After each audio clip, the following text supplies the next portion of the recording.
మా blue India party వ్యవస్థాపక అధ్యక్షుడు బొంగు ఈరోజు మహాత్మా జ్యోతిరావు పూలే 199వ జయంతి ఉత్సవాలు జరుపుకుంటున్నాం. దేశ ప్రజలందరికీ మహాత్మా జ్యోతిరావు పూలే జన్మదిన శుభాకాంక్షలు బ్లూ ఇండియా పార్టీ తరఫున తెలియజేయడం జరుగుతుంది.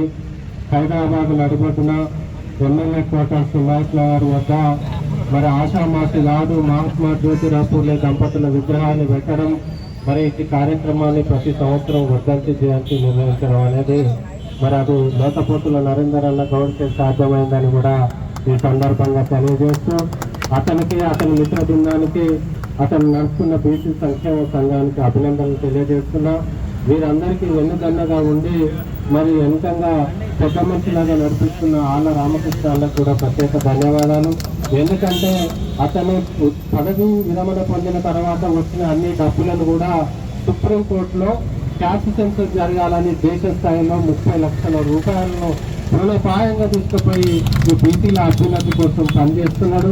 అంతేకాదు బీసీల మీద అనేక లిటరేషన్ తయారు చేసి ఇక్కడి నుంచి ఢిల్లీ స్థాయి వరకు దాన్ని తీసుకుపోయి బీసీల హక్కుల కోసం డిమాండ్ల కోసం బీసీ సంక్షేమ సంఘం నరేందర్ అన్న మరియు ఆళ్ళ రామకృష్ణ గారు పోరాటం చేస్తున్నారు. వాళ్ళని అభినందించాల్సిందే. మహాత్మా జ్యోతిరావు పూలే ఒకటే చెప్పిండు, అందరికీ సమాన విద్య కావాలి, సామాజిక రుగ్మతలు తొలగాలి, ఈ సమాజ నిర్మాణం జరగాలి. అంటే విద్య ద్వారానే జ్ఞానం వస్తుంది, దాని ద్వారానే జరుగుతుందని తెలియజేయడం జరిగింది.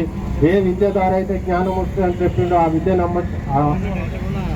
అభ్యసించినటువంటి అంబేద్కర్ గారు ఏ సమాజం అయితే నువ్వు అస్పృశ్యునివి అంటరాని వాడవని దూషించిందో ఆ సమాజానికి దీక్షితు లాంటి రాజ్యాంగాన్ని అందించిన ఘనత ఇలా మన పూలే అంబేద్కర్లకు దక్కింది.